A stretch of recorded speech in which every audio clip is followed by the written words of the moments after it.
Hi అందరికీ! Welcome back to our channel Namita Srinivas. So, ఇదైతే నా బర్త్‌డే వ్లాగ్. నేనైతే నా బర్త్‌డేని ఈసారి ఒక ఓల్డ్ ఏజ్ హోమ్‌లో సెలబ్రేట్ చేసుకున్నాను. ఇక్కడ చూస్తున్నారు కదా! దాసరి నాగయ్య గారు.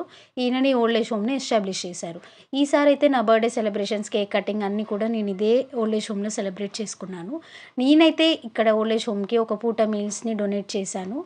సో, నేనైతే ఒక యూట్యూబ్ ఛానల్‌లో ఈ ఓల్డ్ ఏజ్ హోమ్‌ని చూసి వాళ్ళని కాంటాక్ట్ అయ్యి నేనైతే ఒక పూట మీల్స్‌ని వాళ్ళకి డొనేట్ చేశాను.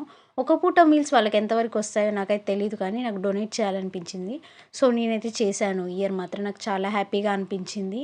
ఆహ్, ఈ వీడియో కూడా నేనెందుకు తీయాల్సి వచ్చిందంటే సో దట్ కొంతమందికైనా అవేర్‌నెస్ వస్తుందని. బర్త్‌డే అంటే ఏదో నార్మల్ డే అన్న నాలాగా అనుకునే వాళ్ళకి కొంతమందికి ఆహ్ డొనేట్ చేయాలనిపిస్తుంది అనుకోని నేను ఈ వీడియో అయితే తీయాల్సొచ్చింది. అక్కడ ఉండేవాళ్ళు కూడా అందరూ అడుక్కునే వాళ్ళైతే కాదండి.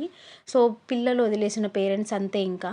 నాకు ఆ వీడియో తీయాలంటే కూడా ఎలానో అనిపించింది. బట్ అంతే ఇంకా ఒక అవేర్‌నెస్ కోసమని నేను ఈ వీడియో తీయాల్సొచ్చింది. సో, తప్పైతే తప్పు, రైట్ అయితే రైట్ ఇంతే ఇంకా. సో, నేనైతే చాలా మంచిగా ఎంజాయ్ చేశాను. అక్కడ అమ్మమ్మ, తాతయ్య వాళ్ళతోని మాట్లాడాను. వాళ్ళైతే అక్కడ ఉండేవాళ్ళు చాలా బాగా చూసుకుంటున్నారని వాళ్ళైతే నాకు చెప్పారు. అక్క అండ్ ఆంటీ అక్కడున్న వాళ్ళందరూ నా స్టాఫ్ నన్ను మమ్మల్ని మంచిగా రిసీవ్ చేసుకున్నారు. మాతో మంచిగా మాట్లాడారు.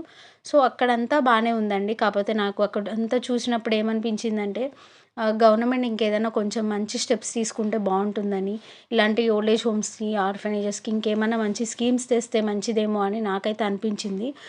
సో దట్ ఇలాంటి వాళ్ళు కొంచెం హెల్ప్‌ఫుల్‌గా ఉంటుందని. వాళ్ళు ఉండేవాళ్ళు గూడా చాలా ముసలి వాళ్ళండి. రీసెంట్‌గా కొంతమంది చనిపోయారంట కూడా అక్కడ ఉండే అక్క వాళ్ళు చెప్తున్నారు. సో, ఇంతే ఇంకా చూసేయండి.